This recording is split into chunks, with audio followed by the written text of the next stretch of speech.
But this is the ongoing class, where I usually we sit much longer, and also just usually emphasize one particular part of meditation, and in order to people to focus on something which is interesting, and rather than the broader picture.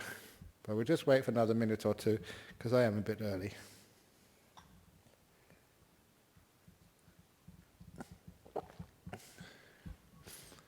There's still a couple of people coming in.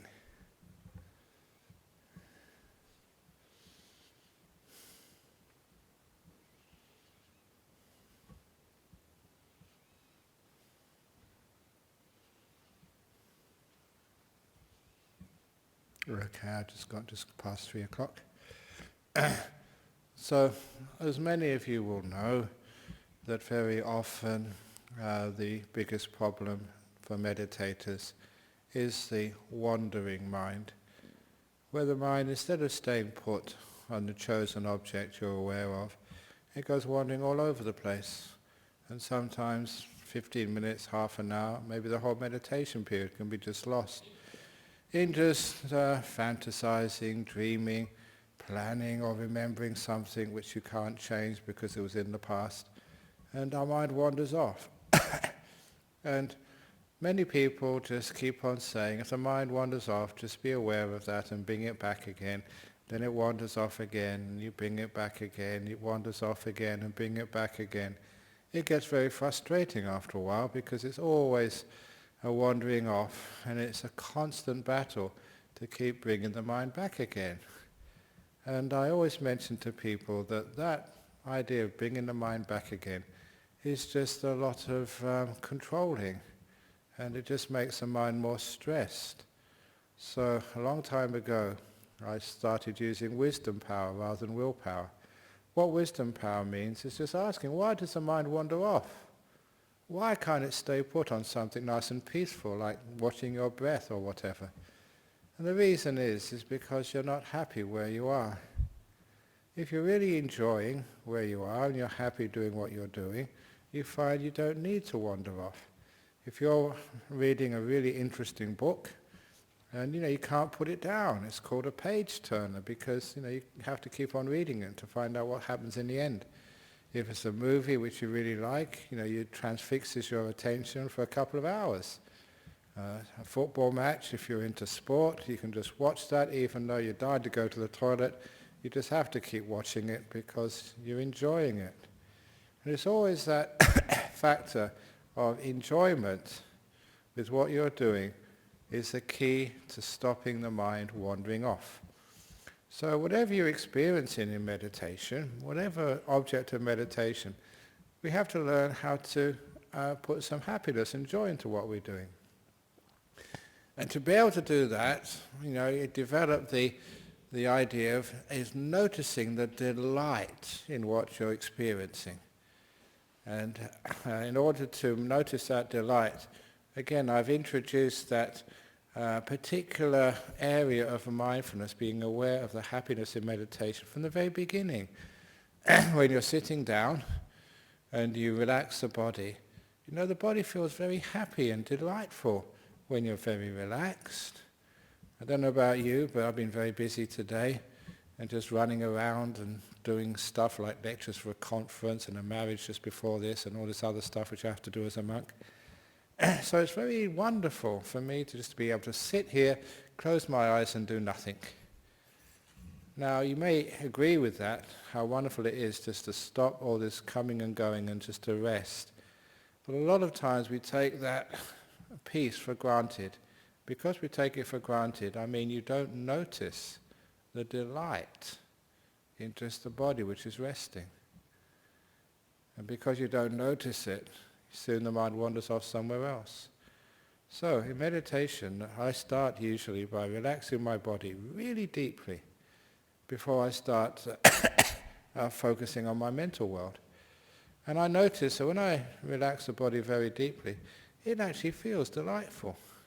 There's a certain pleasure in bodily relaxation. I know that pleasure exists for everybody, because every now and again I do go to Bali, but not to rest by the beach. I have to teach retreats and give big talks and stuff like that. It's work for me.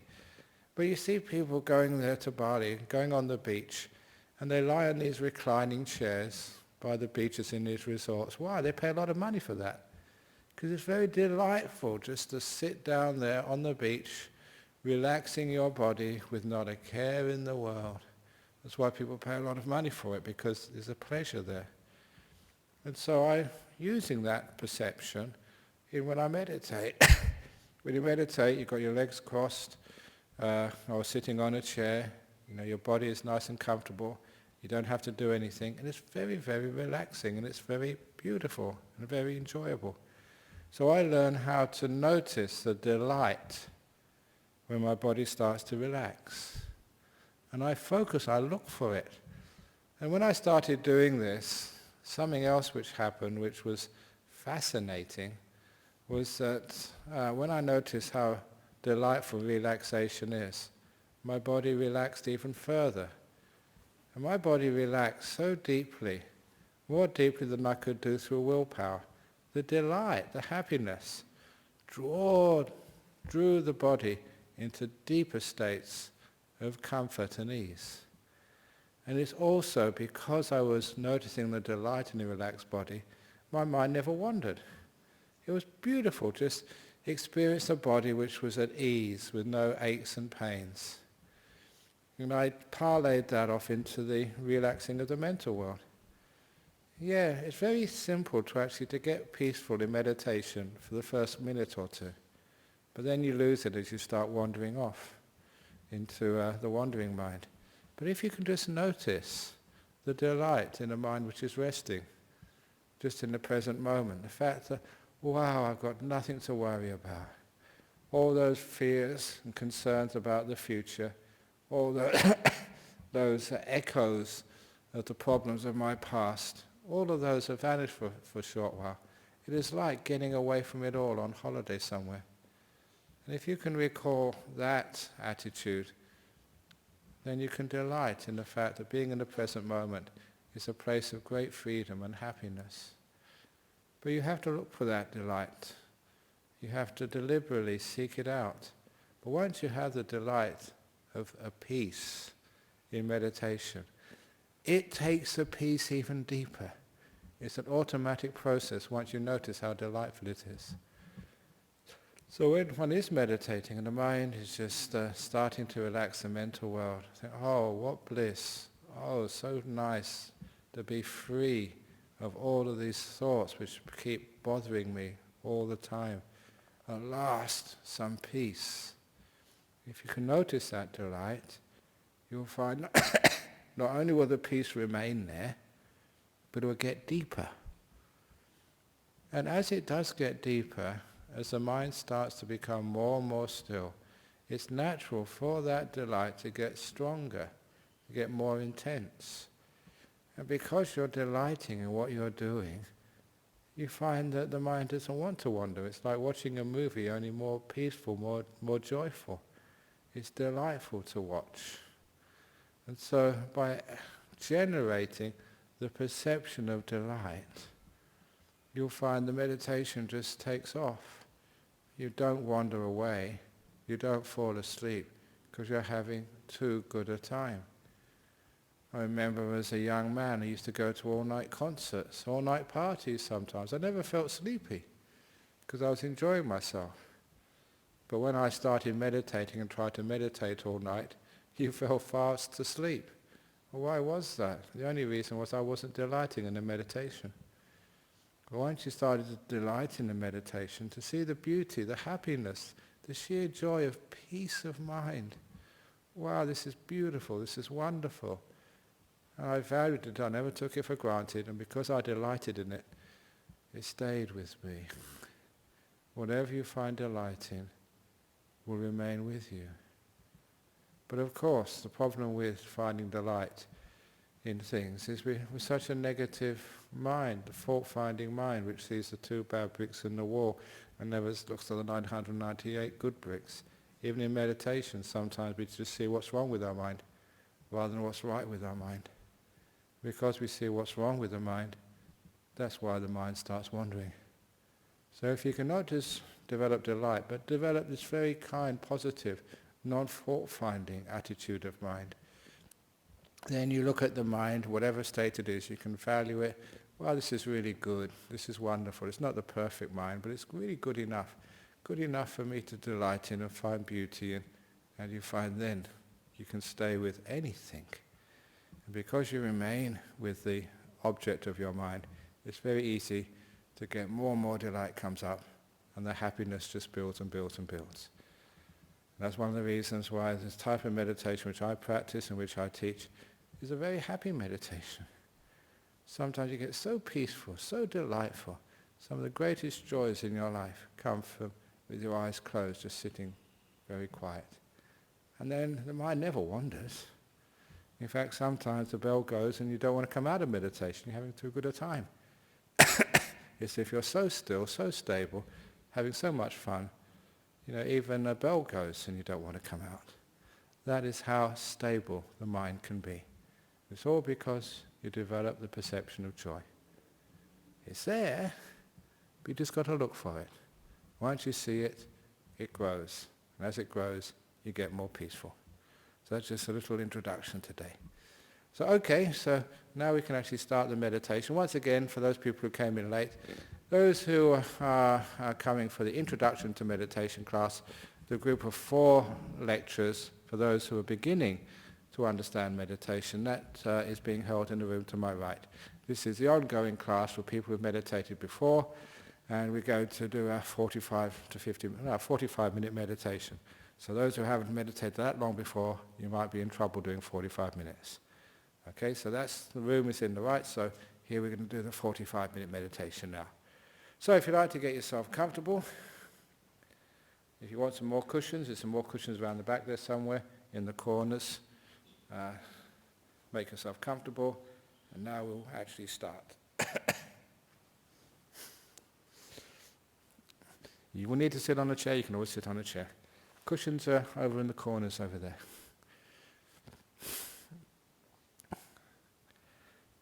So you close your eyes.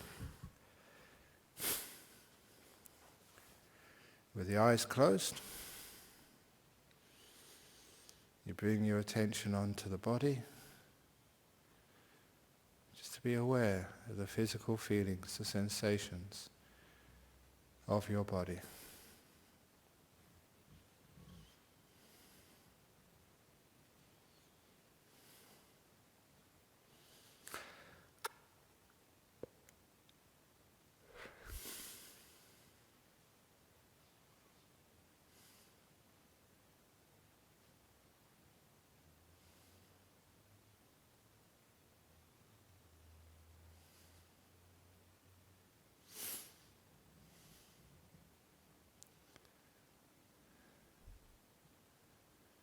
And as you notice the feelings in your body, if any of those feelings are telling you you should adjust your posture, to move your bottom, move your legs, to scratch, to cough, please do so.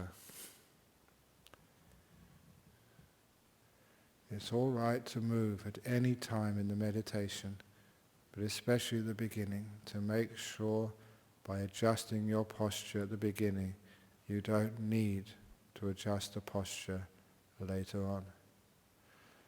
If you need to blow your nose, cough, please do so. Mindfulness should always be associated with kindness, with good old Buddhist compassion, now to your own body.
as the body relaxes more, there'll always be some tight places in your body.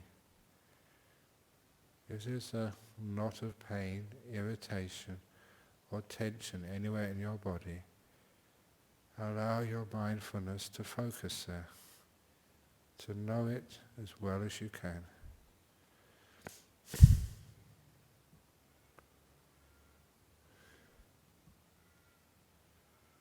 Once you know those feelings of tightness or irritation, once you have an indicator, you can see what's necessary to relax that feeling of irritation or pain or discomfort. Mindfulness allows you to have feedback, like the indicator on your car which tells you whether you are going fast or slow. Your mindfulness tells you whether you are tense or whether you are relaxing.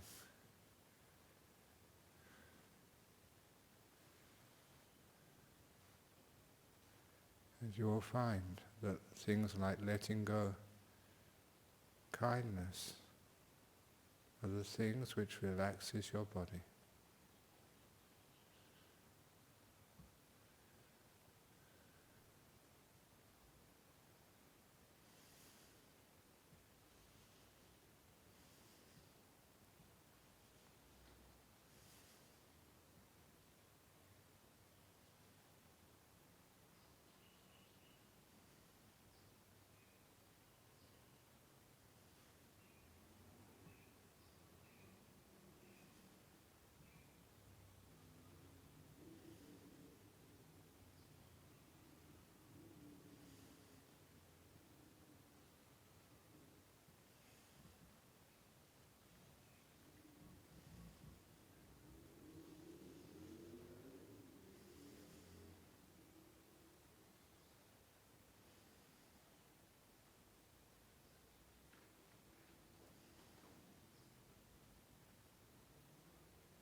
When the body feels relaxed, see if you can notice the delight of a relaxed body. The same reason why you like relaxing on a reclining chair or just lying in bed. When the body has no tightness, no pressure, no tension.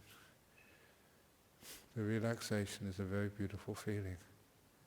See if you can get to know that feeling, especially its characteristic of delight.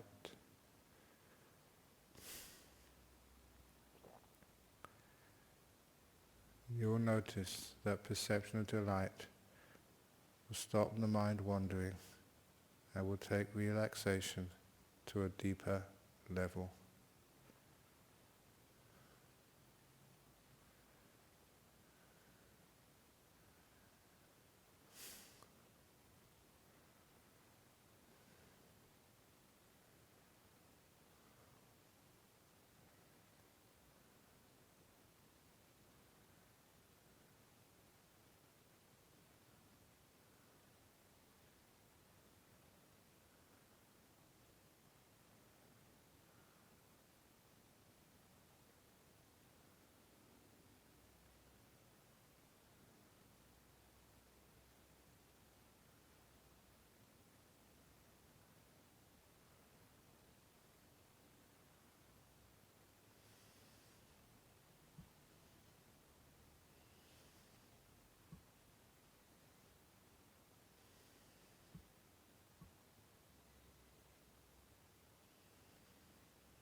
body is really relaxed,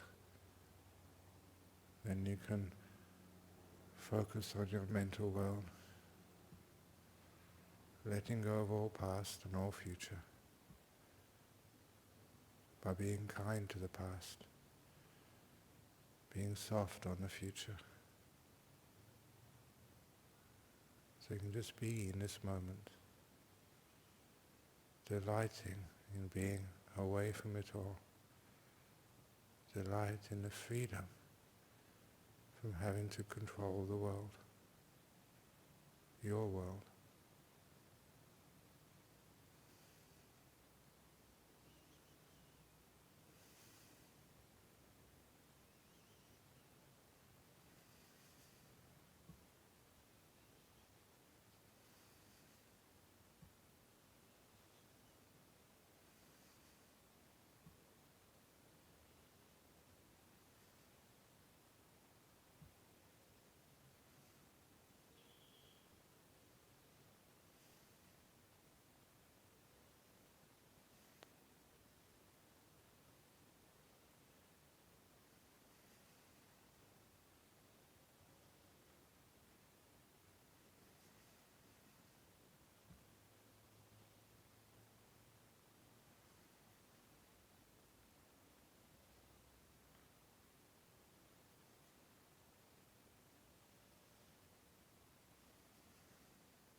getting very close to the end of the meditation. Please be aware of how peaceful you are.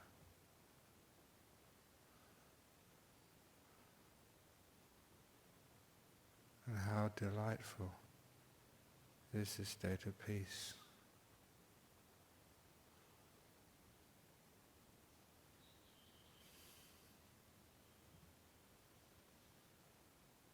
And please look back to see what you did which worked.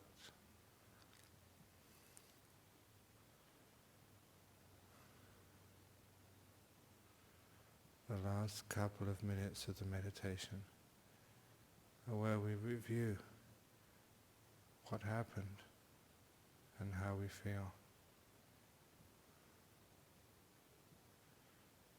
It's where we learn from experience what is meditation and how to meditate.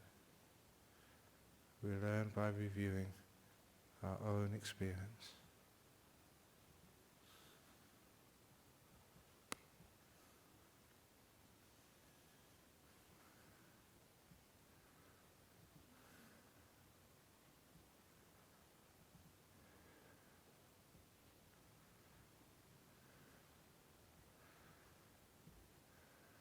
I am now going to ring the gong 3 times. Please keep your eyes closed till the gong finishes, and that during the 3rd ring you may open your eyes.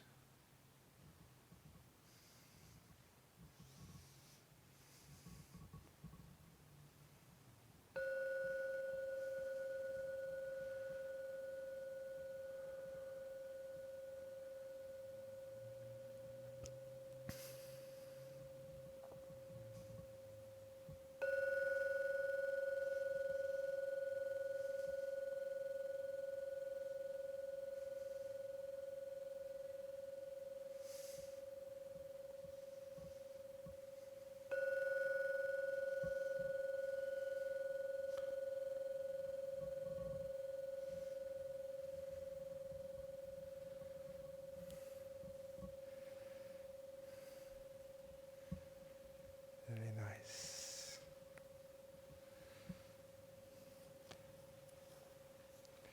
I always encourage people when you come out of meditation to please smile. It's a way of taking some of that happiness and delight out with you. Because I'm sitting up here, I look at people, there's not enough smiley faces.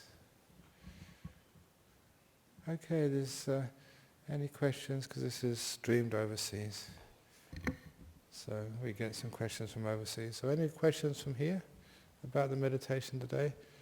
Noticing the delight of the mind. Keeps it very still. Okay, let's see what we have over here. Oh yeah, that's maybe other questions. That's about meditation. I don't have holidays, I go overseas for work. Yeah, let's see what we have over here.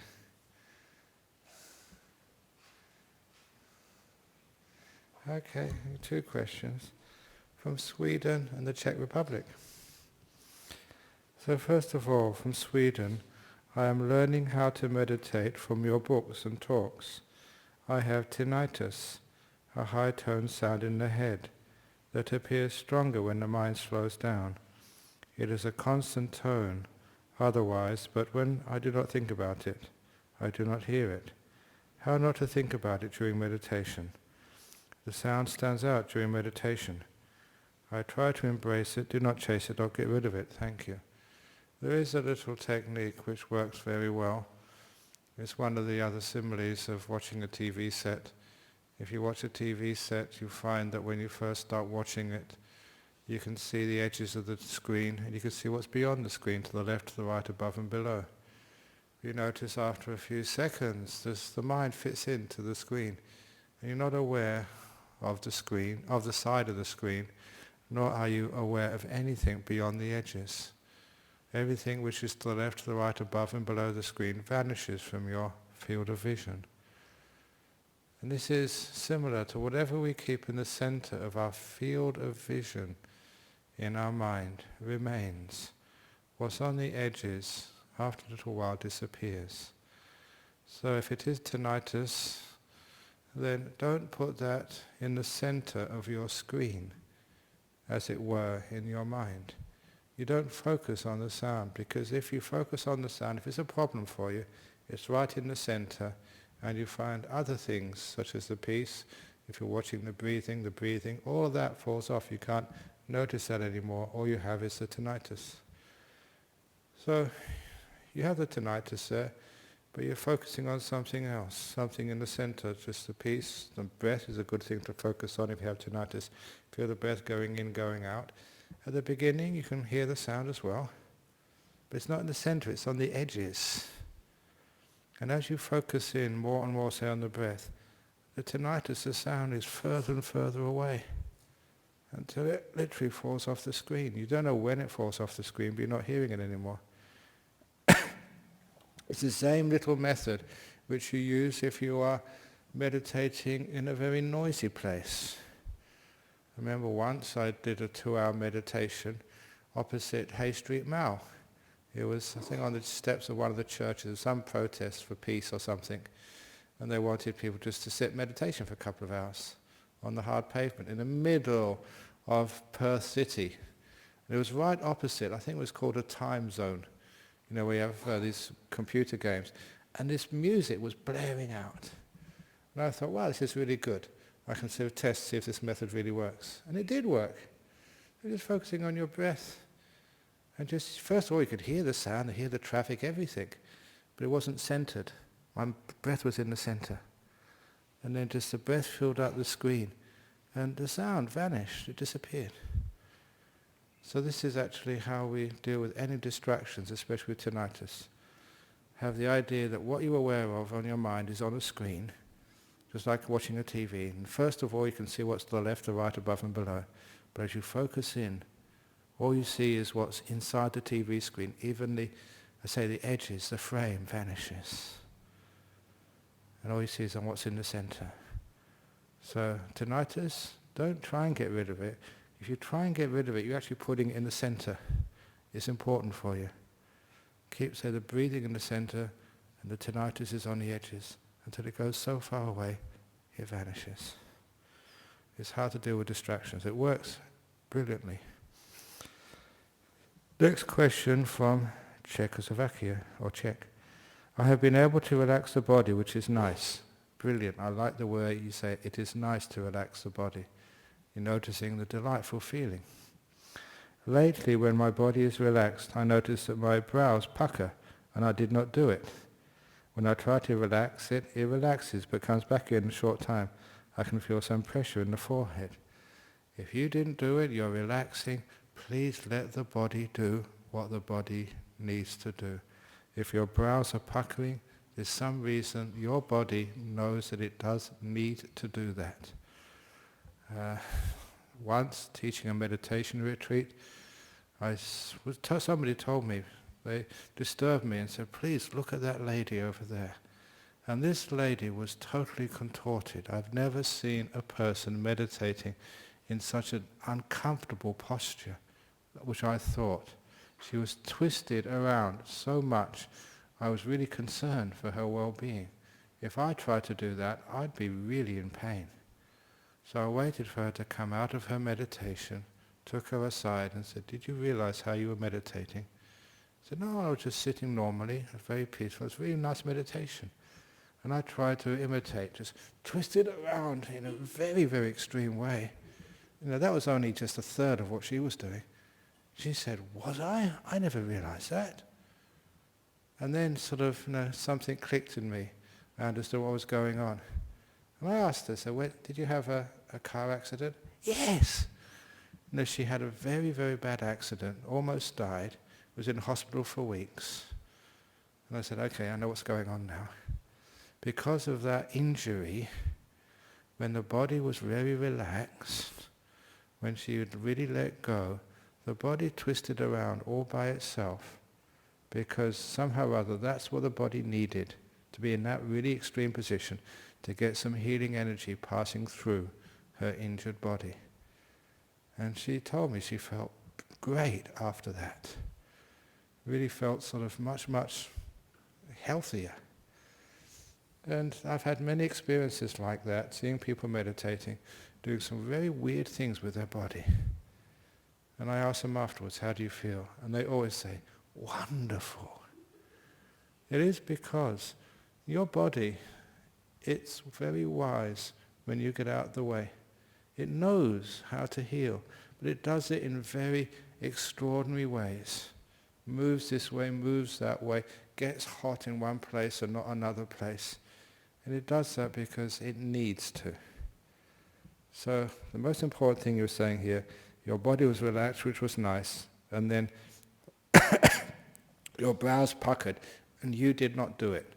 That's very typical. You didn't do it, the body did it by itself. And the reason is the body needed to. Why? Who knows? But you always feel so much better afterwards. So that's why I trust my body so much now. Whatever my body wants to do, I get out of the way and let it happen. You always feel so much better afterwards. So that's actually how. And you see that in people meditating. Sometimes they start moving backwards and forwards. Sometimes their arms go out. Sometimes weird stuff happens. And you always ask afterwards how you feel. And they always say, brilliant. That was such a nice meditation. A healing has happened. The other thing which often happens, which is again very brilliant, similar, you get hot spots in your body. Another lady who had a car accident, she had this heat in her shoulders and neck. Whiplash, the most common injury when you have a car accident. And when she was meditating, she didn't do this on purpose, she just noticed her neck and shoulders get really hot, like they're almost in a fever. Just that part of her body, nowhere else. And afterwards, felt really, really good. When you get out of the way, your body can allow energies. In Indian tradition, we call it winds in the body. In Chinese, the qi. All goes into the right place. But sometimes when we're controlling, we get afraid, I'm getting hot, this can't be right, I'm twisting. No, come on, correct your posture. You actually stop it happening. So this is one of the reasons why it only happens in meditation. This morning I gave a talk at the Cancer Wellness Association. And there's a brilliant campus now in Cottesloe where they've got the old Cancer Wellness Association together with the Melanoma Foundation and the Breast Cancer Foundation, all operating together out of the same premises. And very often I've taught people who have had breast cancer or have it right now or afraid of getting it. So often it happens in meditation. Women, you meditate, you get really peaceful, very calm. One of your breasts gets warm. You get a hot spot. And when that happens, well done, brilliant. You've had an incipient cancer and you've zapped it before it gets too bad. Your body has self-healing. But sometimes we're just so tense. We don't realize we're tense, but we are tense and it stops all this natural healing happening. You really relax, it gets so soft, so open. Energy comes and it goes where it's needed. So if you ever have a hot spot, especially women in your breast, or anywhere else in the body, well done, brilliant. You have just done some self-healing. And that's really inspiring when you know the sort of problems you've just avoided.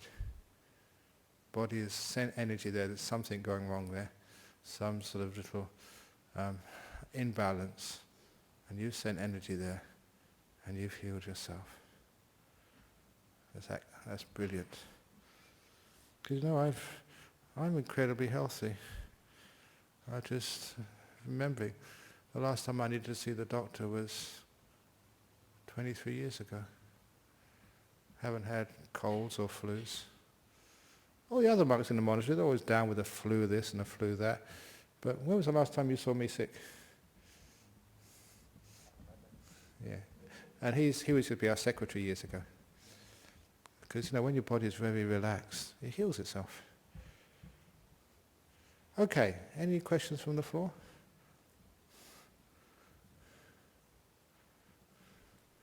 I said that that's an old story, but I'll just add this here because I just remember one time I was sick, about 2.5 years ago. And I told this morning at the cancer place, and so many of you heard the story before, but it's a very brilliant story. When I had food poisoning 2.5 years ago. And that's something which you can't avoid as a monk because they give you all sorts of food to eat. You don't really know what you're eating. And sometimes, sooner or later, you'll eat something which doesn't agree with you. And you get food poisoning, cramps in the tummy. And basically too lazy to go to a doctor. So instead he used my meditation.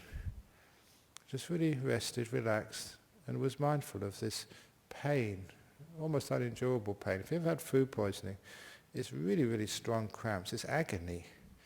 And I was moaning in my cave. You couldn't stop it, just nature. Ooh! Oh! But there's much more than that, because you can't imitate real pain. But then I decided I was mindful of it. And then with the awareness, you can relax things. The kindness relaxes things. And I'm very skilled at this now. And I relaxed my guts. And I noticed the awareness gives you feedback. And I noticed the pain got a tiny bit less. And a tiny bit less. And a tiny bit less. And I was continuously doing this for 20 minutes. At the end of those 20 minutes, everything had vanished. There was not even an irritation. It was just like the digestive tract were back to normal and healthy. That's all it took. It was real food poisoning. And the joke I usually say is, I'm not quite sure what happened to the bacteria, because it's bacteria causes food poisoning. It's not just imagination. There's something which is really causing havoc in your guts. So I imagined afterwards that because I was meditating, being kind, at the end of that 20 minutes, all the bacteria had their little tentacles crossed and they were all meditating very peacefully, not causing me any problem in my digestive tract. I don't know if bacteria can meditate, but maybe that's the solution. What happened? I don't know, but certainly all the pain disappeared. So that's what meditation can do when you really relax.